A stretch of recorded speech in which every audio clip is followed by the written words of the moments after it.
Hello everybody, Animation Trainer here, and today I'm going to talk about... No! That movie does not exist! That movie does not exist! Okay, but fine. In a world where that movie exists, I'm going to talk about Ice Age Collision Course. So, judging by my reaction, I do not like this movie. And it sucks too, because I actually did have hope for this movie. When I did my trailer reaction back then, I actually had hope that this movie would at least be decent. Looks like I was wrong though. This is by far the worst Ice Age movie. And I actually haven't seen the entire movie, but there's only like 15 minutes left from the film because I wasn't able to finish it, and the software that I'm using to watch the movie isn't working at the moment, and it's probably going to be a while for it to be back up. But I thought if I am able to watch half of Norm and still be able to review it, then it is fine for me to watch almost all of this movie in order to talk about it. Plus, it doesn't really matter. This movie is literally very predictable. Yeah, this movie is literally ridiculous. The movie is about how Scrat gets into more shenanigans and he causes a meteorite to go towards Earth, and all the characters have to do something to avoid the asteroid. That is just a ridiculous movie premise. Well, at least for an Ice Age movie. And also, it also talks about how Scrat is the one who made the universe. This is literally one of the most ridiculous things I've ever seen happen to a movie franchise. I mean, it's like if with Kung Fu Panda, it's like if with Kung Fu Panda, let's say that one of the next opponent, it's like if Poe's next opponent that he has to fight is Toothless from How to Train Your Dragon. Or what if they make Poe go to space? Ha! Isn't that ridiculous for a Kung Fu Panda movie? Well, this is kind of like how ridiculous it is for an Ice Age movie.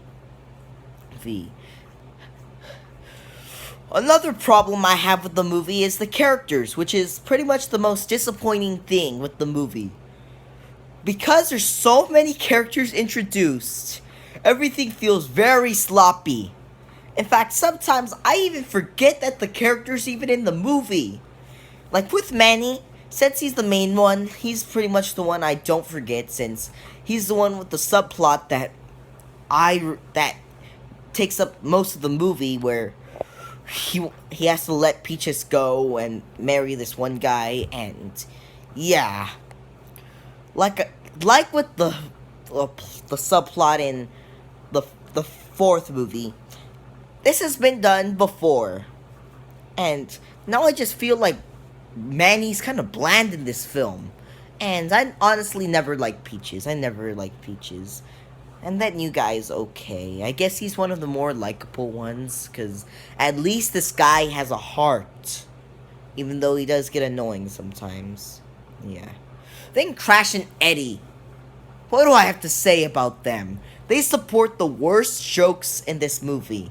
Because literally, almost none of the jokes are funny. There's a few that I did laugh, which I'll talk about in a moment. But most of them aren't funny at all.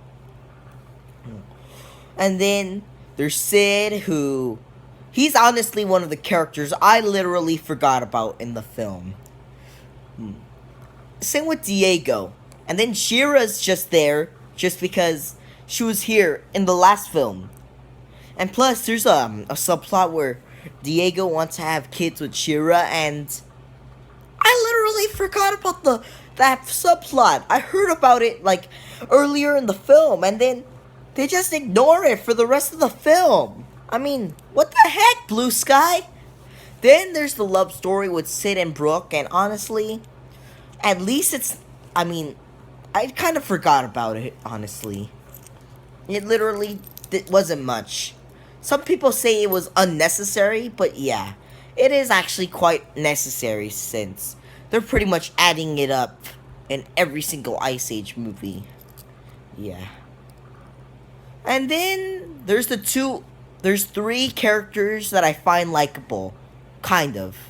There's Scrat, where I'm not gonna say that he's terrible in the movie, but at least he makes some good jokes. Not really though, since, like I said, everything he does is ridiculous now.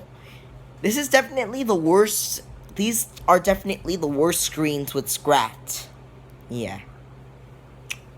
Then I also thought that Granny made a little bit of jokes. However, like I said with other characters, she is very forgettable. Very forgettable. Oh yeah, and I forgot to talk about the villains. They are just stupid. Really stupid. I mean, how are these guys villains? Those dinosaur guys. Plus, it doesn't even make sense with Ice Age. I mean, in Dawn of the dinosaurs don't talk. But these dinosaurs do talk. How ridiculous is that? Another thing I feel like makes no sense happens to be some of the references that they make. Sometimes they make references to like real life things, like they're saying that they're trying to do something with something that doesn't exist. Yeah. The most likable character here is Buck, but still though, Buck was very disappointing in this film. There were times where I did like him, but at the same time, he did get a little bit annoying at times. I mean, literally, he wasn't as great as he was in Dawn of the Dinosaurs. And plus, for some reason, he makes a song number in the film. I'm not lying. He makes a song number. And since when did you see Buck literally singing in Dawn of the Dinosaurs? He never sang at all. Ice Age is not a music. Okay, yeah. Fine, I'm complaining over one song. Yeah, but at least Buck isn't stupid or like really annoying or forgettable as a lot of the other characters. Oh yeah, and let me talk about the llama. He's boring and he's stupid. He's just there for comic relief. Yeah. So overall, I despise this movie and I give it a 4 out of 10. 4 out of 10. And it's my second least favorite film of this year. It's not as bad as Norm, but it's worse than Ratchet and Clank. I mean, I'd rather go through that boring movie than this intolerable piece of garbage. Do not watch this movie, especially if you do not want Ice Age 6 and 7 to happen. Don't go and watch this movie now. Now, make the kids boo now.